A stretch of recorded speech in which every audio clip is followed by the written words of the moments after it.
Good morning po sa inyong lahat mga kapatid. Ako po si JDB, ang inyong amang lingkod. Ngayon, pag-usapan natin ito. Sabi rito, mga salin, ilalabas na uli. Yan. Bato, tubutol. Kasi nga naman, bawal daw yun.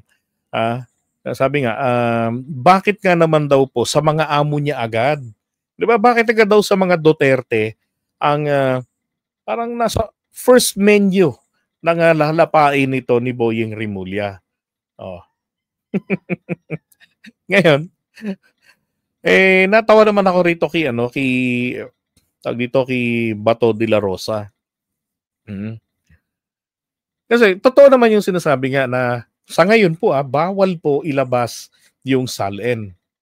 'Di ba? Kasi merong memorandum na nilabas itong si Martires dati, yung memorandum number 1 niya.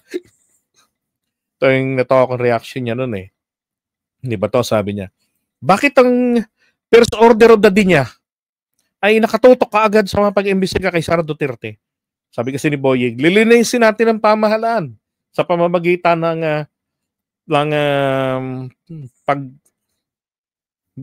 pag-review doon sa sa salin ni Sara. Ang lakas din man trip ni Boyeng React tuloy talaga agad itong Alipores, itong tauhan ng mga Duterte. Sabi rito, ba't ganun kaagad? Yan, question ni Bato de la Rosa kung bakit tila priority ni Boyeng ang pagpapaimbestiga kay Vice President Sara Duterte. Oras na umupo siya bilang bagong ombudsman. Kailangan pong gawin ito ni Boyeng Rimulya para magamit, kasi ganito yan. Ang ombudsman, 'di ba, for recommendation gagawin nila. Magi-investigate ito, no? Magre-rekomenda siya ngayon diyan sa House of Representatives kung sinong grupo ang gustong mag-file ng malinis, maayos at talagang sagad hitik sa ebidensya na impeachment laban kay Sara. Yun po yung nakikita kong purpose dito. At kung bakit niya ito unang binanggit, maaring gusto na lang din niyang makipag-asaran diyan sa mga DDS. Kasi yung mga yan naman, walang inatupag talaga. Di ba? Talagang banat sa gobyerno, kahit na puro na fake news, gagamitin pa rin nila. Di ba? Para makapanira lang ng paniniwala ng mga tao, makapanira ng kalooban para sa ating pamahalaan. At maging bida yung kanilang mga amo, mga Duterte. Ngayon sabi rito, gayon pa man, wala raw problema si De La Rosa sa naging desisyon ni President Bongbong Marcos na italaga si Rimulya sa naturang posisyon. Nauna lang sinabi ni Rimulya na may balak siya imbestigahan ng umano'y maling paggamit ng Office of the Vice President sa confidential funds. Pala yung sinabi ni Trillanes dyan. Teka ha. May sinabi si Trillanes dyan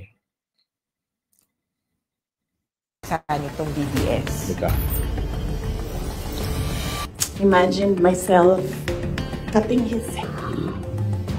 You are trying to destabilize the entire bureaucracy if you kill that person, di ba?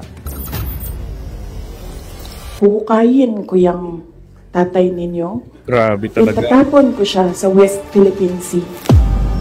Sa lingwahe ng ordinaryong Pilipino, may topak, unfit siya to hold public office. Baka kailangan niya ng kaunting counseling. Dapat maklear ng Vice President yung kanyang pangalan. Hindi talaga siya fit maging vice-presidente ng bansa.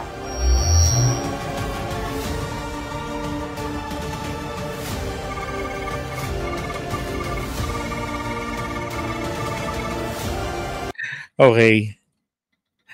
Nawala ko yung video nun Meron yun hinihimok ni ito.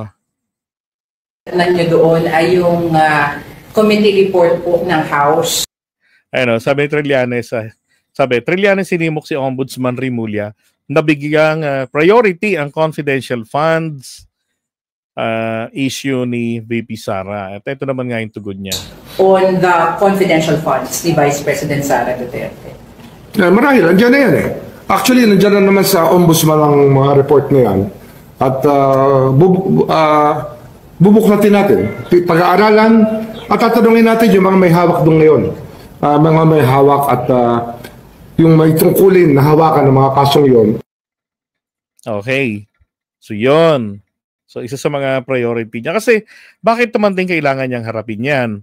Unang-una, sabi nga ni attorney kanina, 'di ba?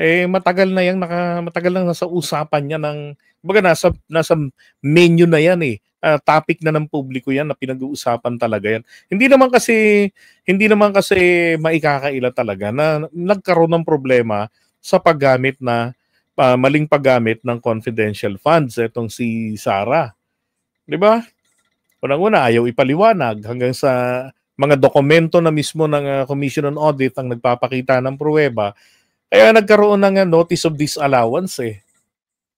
Sabihin ba nilang pwedeng i-apila? Ngayon, ang tanong, bakit hindi ilabas ng Office of the Vice President at ng COA? Ano ang naging resulta ng apila nila? Inapila nila yan eh. Yung notice of disallowance. So ano na ang naging resulta? Diba? So etong ombudsman, sabi ni Boying, iimbestigahan niya yan. Kasi nandiyan, ang ombudsman nag-investigate din. Again, hindi nga lang kasi talaga po pwede ang ombudsman ay magsampa ng kaso laban sa isang impeachable official. Siya naman ang madidisgrasya. Diba? Pero, pagdating po rito sa mga SALN, yung SALN, nako, pwede pong magalaw yan ni Boying Rimulya. Kayang-kaya niya yan.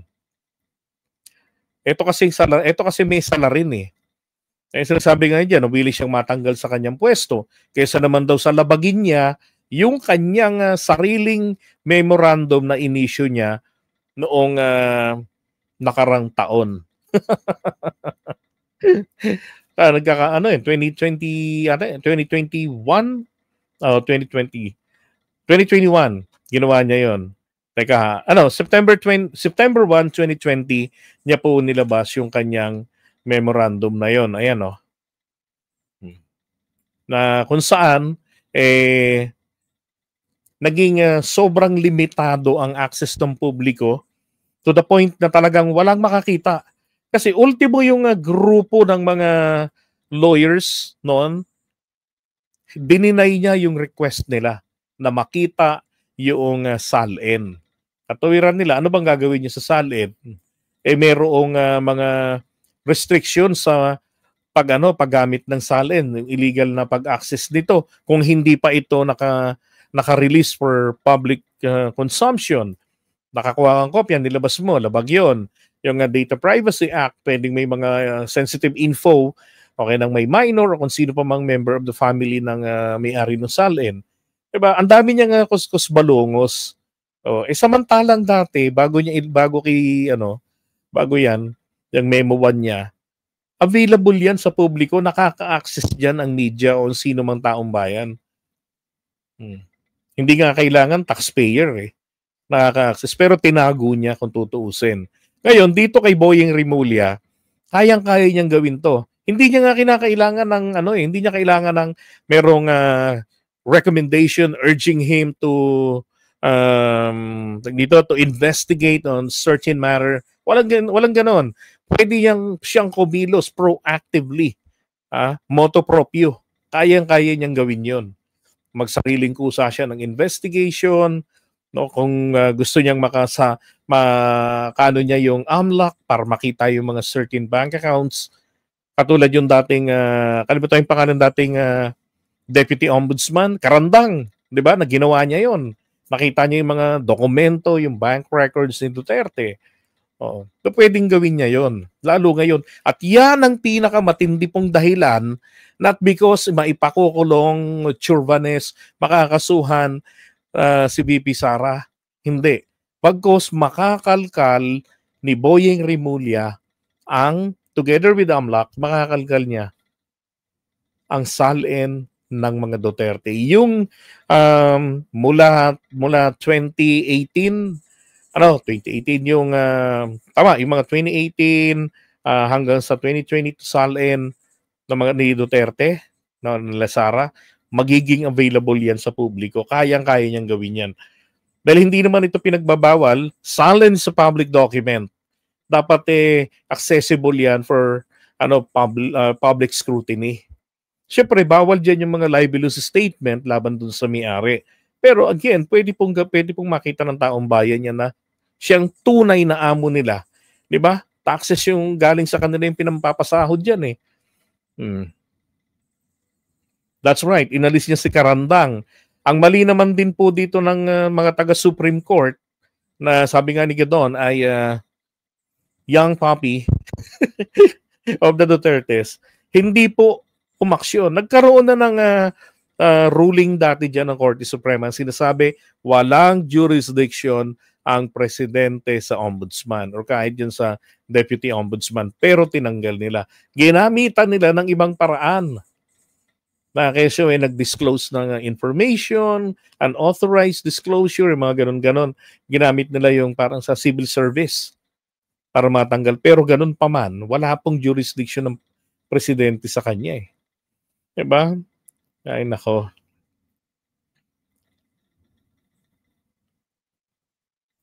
Galit na ba yung kalabaw sa likod ko? Ikaw ba namang makakita ng aswang eh? Ayan o. Ito to. Ayan o. May aswang dyan. Kaya nagagalit na si Sarabaw. Okay, salin po ang pwedeng makanti ni Boying Rimulya, tapos mag-investigate na siya kung gusto niya. Pagdating ng pagbaba ni Sara, sampa lahat ng mga kaso. Di ba? Wag lang mananalo maging presidente. Yun lang yun. Pagka naging senadora naman, kung mag-senadora, yari rin di ba? May jurisdiction siya doon.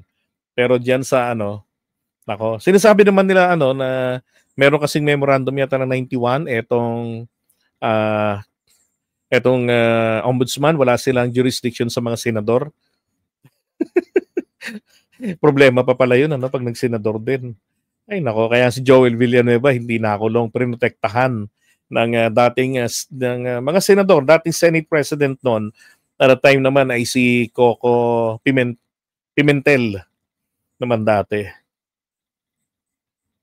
Kaya pinagmamalaki ng DDS na kontrolado daw lahat ni Digong noon. Proud pa sila. That's right. Okay. Pinagpipilit ng mga DDS na cleared si Sara sa COA. Yung sinasabi naman nila na cleared si Sara sa COA, para naman silang may mga sira ang tuktok eh. Kasi yung kanilang ginagamit na papel doon, ito yung sinasabi lang na kasi pag nag-submit taon-taon ng liquidation report, di ba? Ng mga expenses nila. Ngayon, itong iba't ibang ahensya ng gobyerno, meron tong sinusunod na isang standard format lang. Pag nakatanggap doon, titignan nila, compliant ka ba ron sa standard na nire-require namin para madali yung auditing process natin. Yung pagsasagawa ng actual audit. Pag compliant, pinadadalhan nila ng unqualified or unmodified opinion. So, sinasabi na nila, this is the highest rating ng COA. Walang highest rating. Yun kumbaga, it's a token of appreciation na compliant kayo sa standard material na dapat gamitin sa liquidation. Yun lang yun. Kaya nga sabi ko sa kanila, kung totoong clear, bakit pagka-file nila niyan, they receive that, and afterwards, naka-receive na sila ng yung AOM, di ba? Yung Audit Observation Memo. Ang ibig sabihin ng AOM ay meron kaming nakita na kakulangan, irregularidad sa inyong liquidation. Pero standard yung ginamit nila. Pinuri sila ron. Pero may disclaimer yung standard, yung unmodified opinion document na yun, nakalagay doon, hindi nangangahulugan o nagsicertify ito na malinis kayo, na walang makikita na butas o problema sa inyong liquidation at mga ebidensyang sinabmit ninyo pagdating sa actual audit process. Nakalagay yun doon ang disclaimer na yun eh. Diba? Ano lang talaga sila? Sumusubok lang sila na mangligaw ng isipan ng mga tao, lalo hindi active sa social media o hindi nakakaintindi Di ba? Anything na mukhang maganda sa dating, gagamitin nila. They twist it. Ganun lang yun. Or maybe, talagang totally they don't understand that. Basta't nakita lang nila unmodified, unqualified.